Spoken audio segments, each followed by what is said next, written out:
आपकी शक्ति से मंत्र कर लेती हूँ, लेकिन रिचुअल्स बीच बीच में नहीं भूल जाती। कोई बात नहीं बच्चे, रिचुअल्स की सबकी प्रॉब्लम होती है, आई अंडरस्टैंड।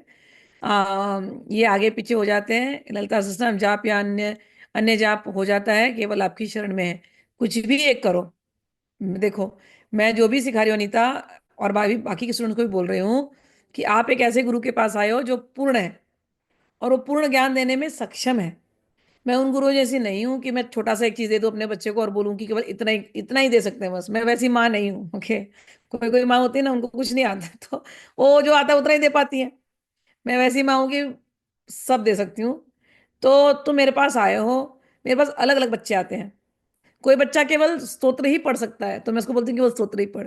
कोई बच्चे आके क्या है, हम खाली गीता ही करना चाहते हैं, तो मैंने कहा गीता करो, मंत्र मूलम गुरु वाक्यम।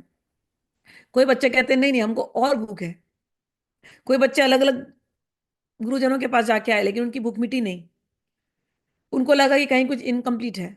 श्री विद्या पूरी तरह से, क्योंकि आप मार्केट में जाते हो, बुक्स खरीदते हो, और बुक्स में श्री विद्या के बारे में इतना कुछ, संस्कृत में सारे मंत्र होते हैं, ये होते हैं वो होते हैं। फिर आप चले जाते हो ऐसे ऑर्गेनाइजेशन में, बहुत सारे शिष्य लोग चले जाते हैं। जाकर के आए, तब तक मैं सीन पर नहीं थी, मैं चुपके से छिपी हुई थी। लेकिन कई लोगों के पास, कई गुरुओं के पास कई लोग गए हुए हैं, तो वहां से केवल मंत्र मिल गया उनको। लेकिन उनको फिर भी इनकम्प्लीट लगा कि नहीं, हमें पूरी तरह से श्री विद्या अभी भी मिली नहीं है। तो ऐसे शिष्य फिर मेरे पास आए। समझ में आई बात? अब मैं आ गई हूँ, अब मैंने तंत्र सिखाना सोच ही लिया है, तो सब ज्ञान देना ही है।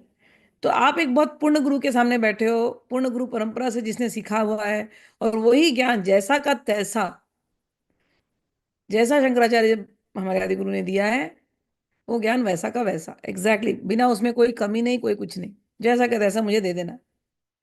और फिर वो स्टूडेंट की चॉइस है कि वो कितना उसमें डीप घुसना चाहता है। कोई स्टूडेंट उसके अंदर बहुत डीप घुसे हुए हैं, बहुत ज्यादा, कि उनको सब पता, और उन्होंने पूरा सांगोपांग किया भी है। कितने स्टूडेंट्स हैं मेरे जिन्होंने सांगोपांग, मतलब मुझे खुशी हो जाती है ये सोच करके कि जब वो बोलते हैं कि हमने किया सांगोपांग, और मैं उनका कई बार टेस्ट ले लेती हूँ, और मैं देखती हूँ कि किया है इन्होंने सांगोपांग। तो कुछ स्टूडेंट्स ऐसे हैं जो सांगोपांग सीखना चाहते थे, उन्होंने सांगोपांग सीखा है।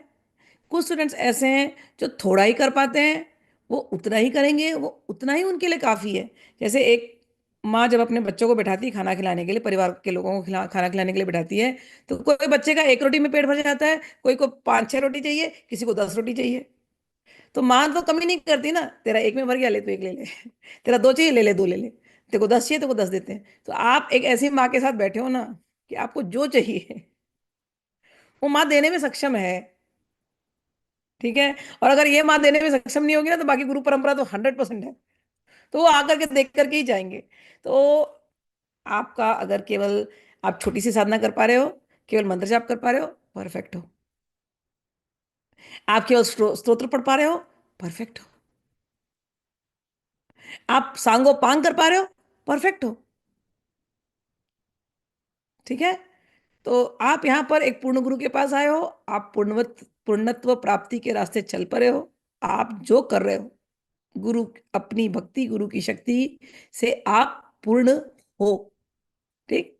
तो वैसे तो ये हमेशा दिमाग में लगा लेना, भैया हमारा 2 रोटी से पेट भर जाता है बाकी के 10 से भर रहा है, तो वो 10 खाने दो उनको। ठीक, ऐसे।